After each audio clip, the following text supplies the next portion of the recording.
You must know that first. Can't nothing and nobody fade what we trying to do and what we about to do. Second thing is, we got this game on our level. You understand what I'm saying?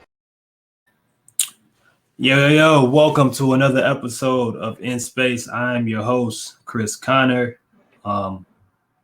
It's been a minute. Been about, I think, a couple weeks since the last individual show that I recorded. Had some personal circumstances that was kind of taking over that I had to get through. It looks like, we in the clear on some of those things. But it's been wanted to come back here and talk before the final week of the NBA season, chop it up with y'all. I appreciate everybody that's been hitting me up about future spaces and future shows and just everything that we've been, doing as a group at Boot Krewe. It's been an interesting year, specifically with the Pelicans, but it's kind of interesting year in Louisiana sports. Shout out to the LSU Lady Tigers going to the national championship game, as well as the baseball team, I think, going to the men's baseball team going to the national championship game on that side. But let's get into it. Also, sponsors: DraftKings Sportsbook, New York Life, Birdsall Law Firm. Let's get right into it. So I'm pretty sure for most of y'all, it's not a secret anymore.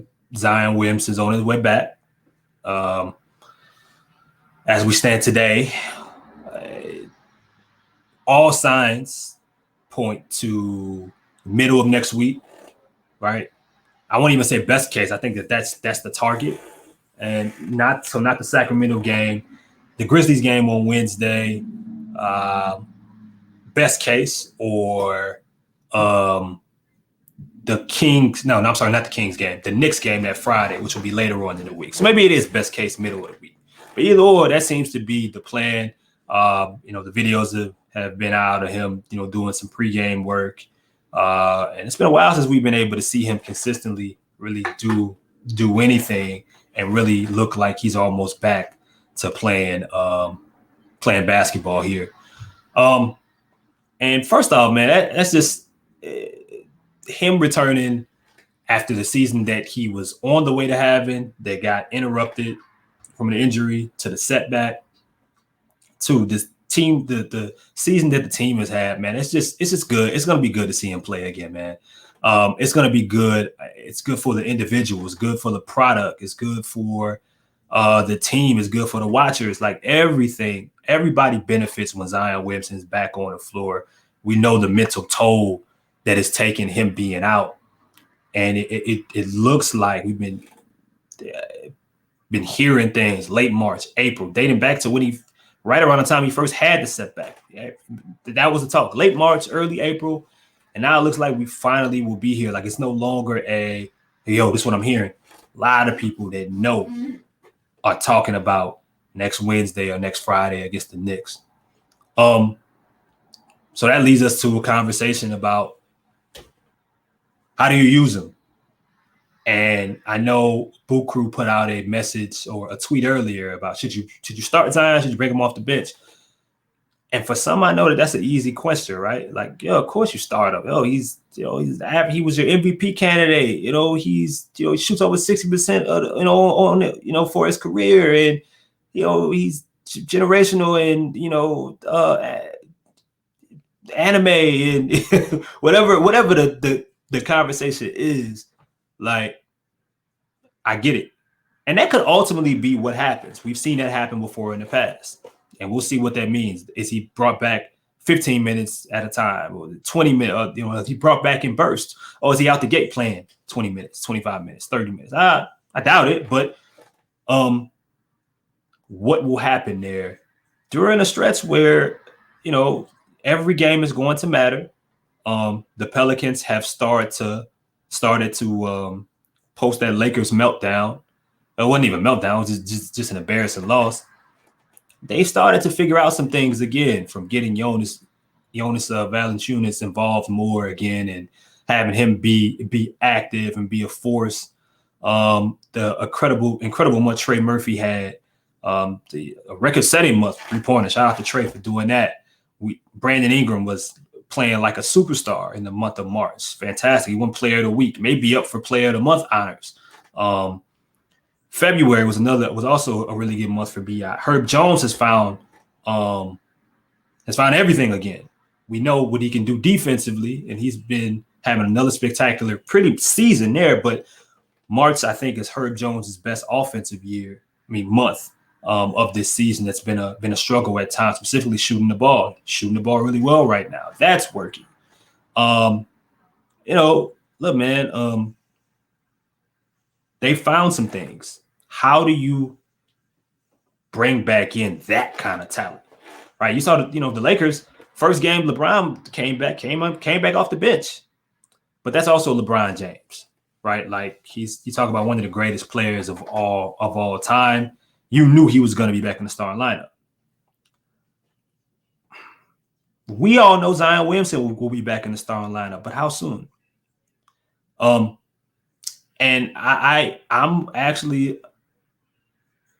at the mindset of, with the groove that certain guys have right now, and the struggles that the bench is having right now, specifically generating offense, even some lineups centered around Brandon Ingram, around CJ McCollum, I would bring in Zion off the bench. I would let him be a weapon.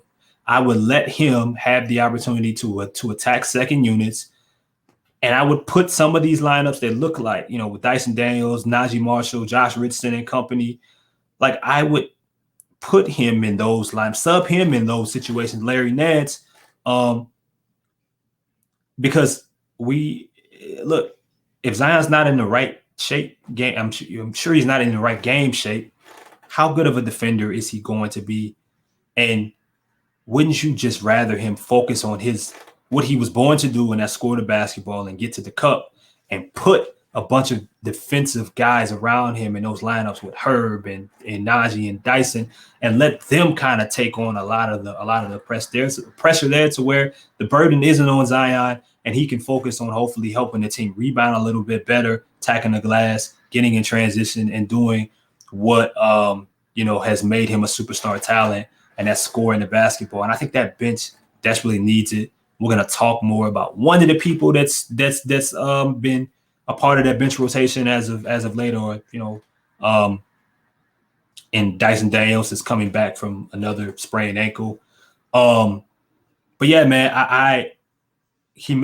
Zion may end up starting, and I think Five brought up a really good point, where he mentioned with a hamstring strain like that, it may not be in your best interest to have him warm up before the game and then have him sit down, then have him build back up, come in off the bench. Maybe you just want him warming up and then ready to play. And that's a really, really good point.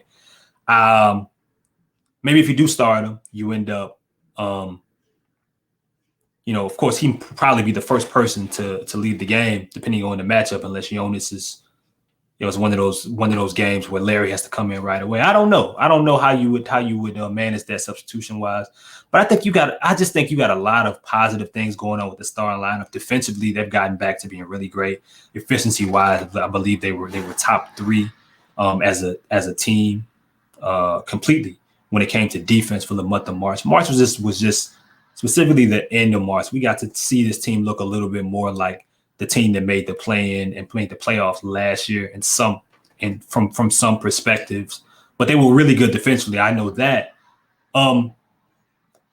You have some interesting conflicts by putting Zion back in the lineup when having to decide if you do put him in the starting lineup right away. And you're gonna have to answer this question immediately. Can you afford to do it soon with a team that looks like they figured out some things? I don't know. Do I want to have to answer the question? Do you?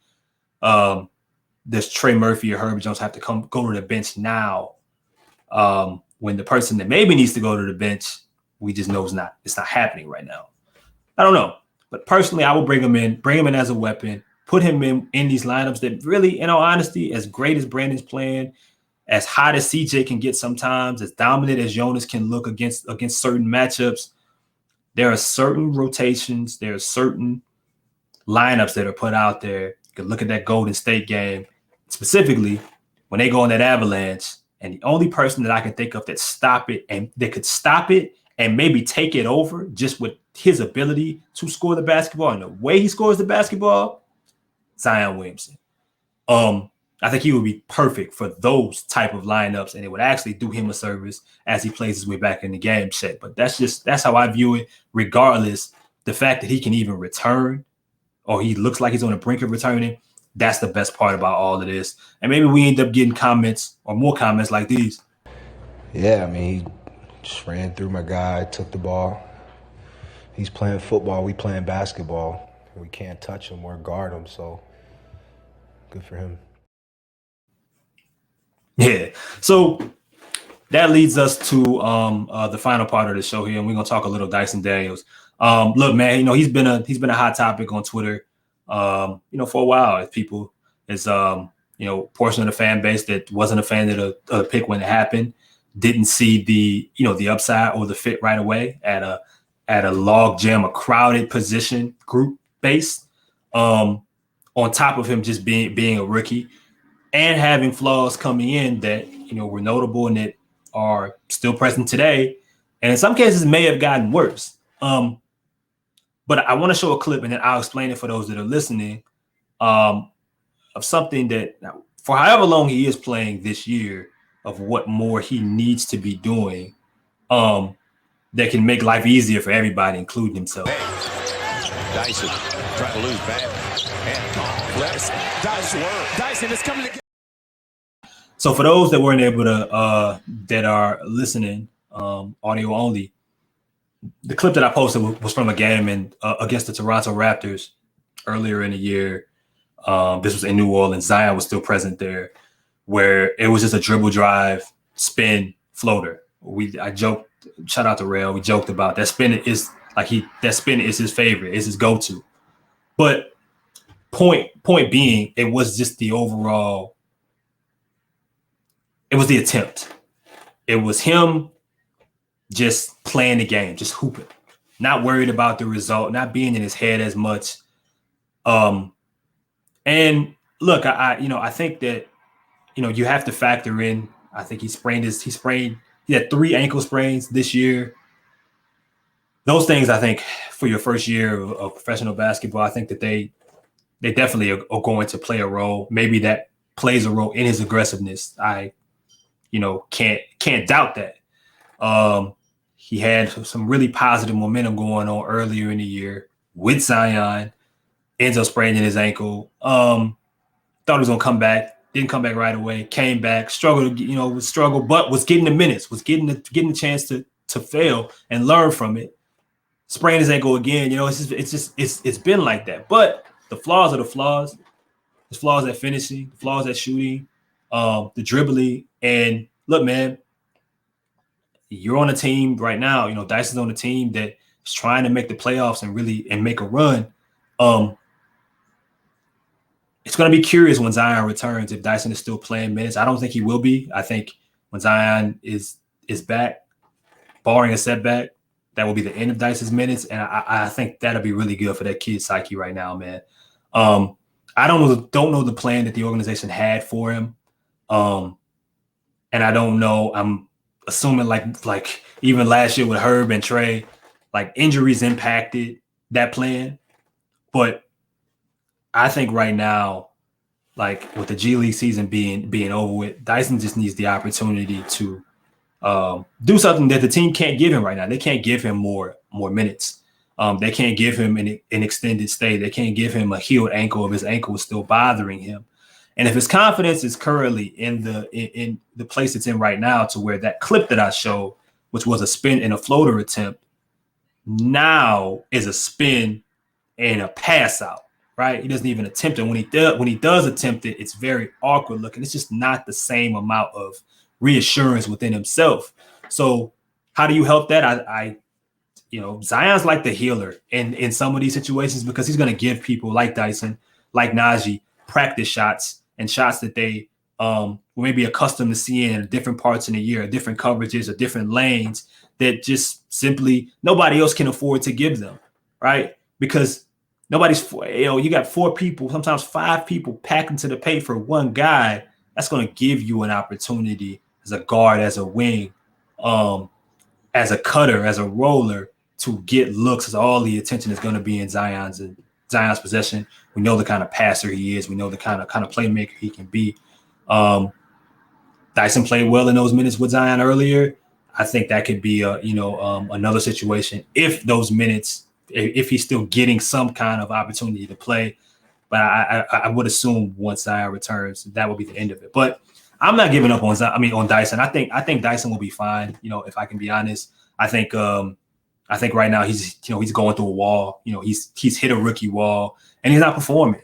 Defensively, it's been great. Defensively, to me, he does something at least once a game when he's in there. I'm like, man, most 1-year dudes, most 20-year-olds aren't thinking like that. They don't have those instincts. They don't have that know-how. But offensively, he's just lost right now.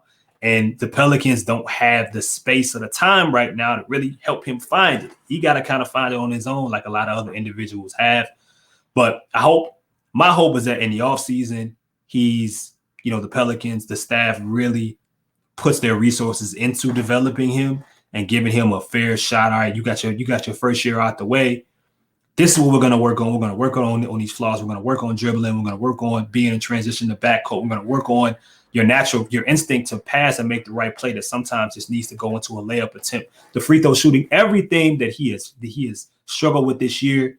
I would hope that this offseason with a clear head and a chance to play as much basketball if he wants to, including summer league, maybe get a little bit stronger as well, can benefit him. And we see a different dude mentally next year. Because I think right now, between the injuries and between his struggles and where he's at right now, I think some of this is more mental than it is just about ability. So shout out to Dyson.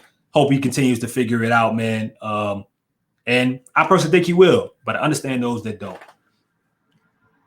Got to give a word to our sponsorships, man, and we'll get y'all out of here. DraftKings Sportsbook. Right now, man, it's still a $5 for $200 in bonus bets. Fee going on. Use the code BOOT. The NCAA tournament is almost at the end here, and they're gonna have a promo once the NBA playoffs start relatively soon. Had one for baseball as well. But if you're still into college hoops, man, all you got to do is bet just $5. You have the opportunity for a couple no sweat bets. Put together any type of parlay. It's as many leggers as you want. You get a bonus bet back up to $10 if your bet does not hit. Download DraftKings Sportsbook app and sign up with the code BOOT. $5 for 200 bonus bets instantly. Gotta also let you guys know if you or someone you know has a gambling problem, crisis counseling and referral services can be accessed by calling 1-800-GAMBLER. That's 1-800-GAMBLER. Shout out to our people at Birdsall Law Firm as well. The official injury lawyers of Boot Krewe Media, located at 918 Poydras Street by the Superdome. Give them a call at 504-523-5413. If you or someone you know has been involved in an accident, be sure to mention that we sent you. All right, y'all. I appreciate it. I should be more active going forward here as we got a critical stretch coming up. Every game matters in the Western Conference, man, where one day you could be looking at the 11th seed, the next game you could be looking at 6. You just really never know. But eventually, you're going to run out of time. The Pelicans play some interesting teams that may not have anything to play for. So they could be looking at going on quite the run here if they take care of business at home, leading into that Minnesota game. And again, what will be a big game for a Clippers game is going to want their get back. They're going to want some type of revenge after the way the Pelicans handled them on their home floor. So appreciate y'all as always. Subscribe, comment. Let me know. How do you think Zion Williamson should be used upon his return? What do you think about Dyson Daniels' future? What do you think he needs to work on? Are you worried? Are you do you see some level of optimism? Are we worrying about a rookie, a first year guy that is going to be just fine down the stretch? I'm really curious to know what you guys think. And yeah, man, shout out to everybody. Be sure to tap in with playback. Everything we doing at Propels Talk, Boot Krewe. We the squad, man. Najee. In the building. I told you last time, get with us or get out of here, man.